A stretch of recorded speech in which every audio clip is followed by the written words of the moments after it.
Ooh, this is a good question. You said, can I get controversial? So I suppose. So in case there's people from other Krav Maga schools that are watching this, Absolutely. maybe you change something that they love. Absolutely. So, welcome back to 141. We have Mr. Drew here. Say hi to the camera, please, and thanks. G'day. All right. Let's see. So, my question for you would be,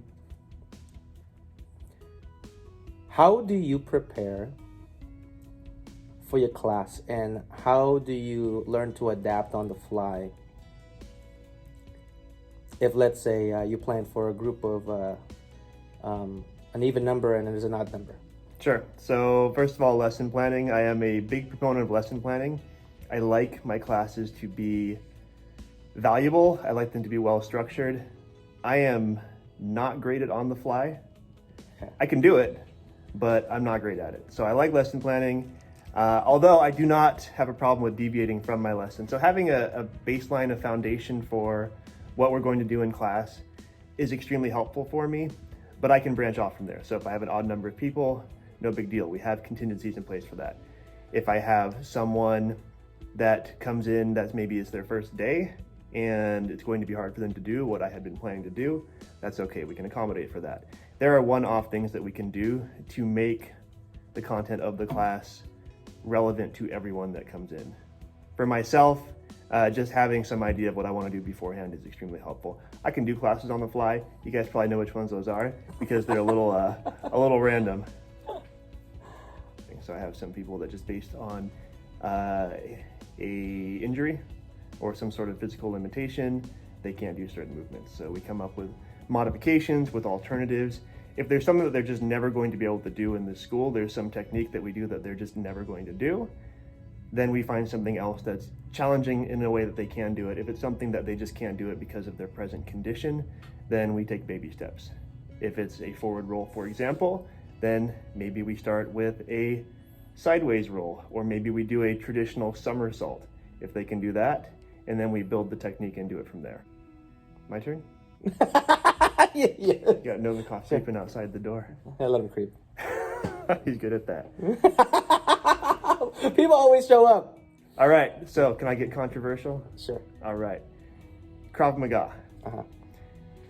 As a studio owner, Uh-huh. where you get to drive the curriculum that we teach, you are very good about soliciting instructor feedback and buy-in on everything that we do here. However, you're the ultimate decision maker. So what about traditional Krav Maga did you think could be better or different that you changed for this school based on that idea? Okay, so if the school of thought is that it has to be realistic and it has to be pertaining to something that's relevant to today's society's violence, right?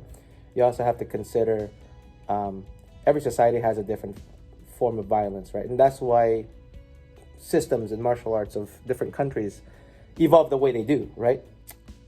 Looking at the pathway of my predecessors, right? So it was simplified and complicated and simplified and complicated, but it was because of it's in the spirit of adaptation, right? So if Krav Maga takes away what is useless and takes in what is useful, right, as it stays with its spirit, then you kind of have to evolve in that sense.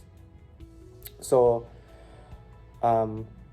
there's some troubleshooting involved if we're talking about, do we keep a technique or do we get rid of it and put in something new, right? So how do you pressure test said section of the curriculum? One of the things that I notice that it's time for a change or it's time for exploration of change or maybe even modification is, are my instructors teaching this said curriculum? So here's one example. So one of the examples was headlock from the side. In the old curriculum that we were used to, there was the striking the head and striking the groin and then lifting the chin up. So we did away with that because there's some instances where I watched students try it on the day of the test and it wasn't really working. Number one. Number two, my instructors having a disinterest in teaching said technique is the first sign of it becoming, let's say, obsolete, right? So there's probably a better way. we have to consider into the factors that some techniques are done in a spirit of high percentage, right? Another thing that we have to focus on is it has to be applicable to a fight, right? So if we were to dive into science of violence, where there's social violence, which involves people like in altercations, right, versus asocial violence, which is like assaults that you weren't really ready for, or this is something that you're a prey to. So if we're looking at the animal kingdom, right, it's like two lions trying to fight for who's going to take over the pride, versus a lion eating a gazelle, right? So there's two totally different types of violence, right? So in a book that I read from a guy named Rory Miller, he describes it in his book as that, right? So like social violence is usually like a couple kids fighting and then people get to go home, right?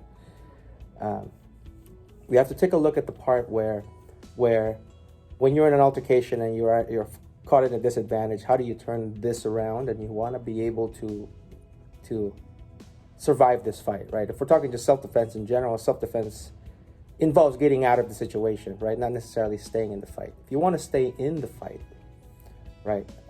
Let's say you have somebody to defend, family members, or the fight came to you inside your own home, then we have to find a means to necessitate and give students the ability to defend themselves in that manner and shift gears, right? Or shift the sails so that they can protect themselves and make sure that they get home safe. That's deep. I expect nothing less from our master instructor. All right, thank you, sir. Thanks for coming out, and right. thanks for helping me out.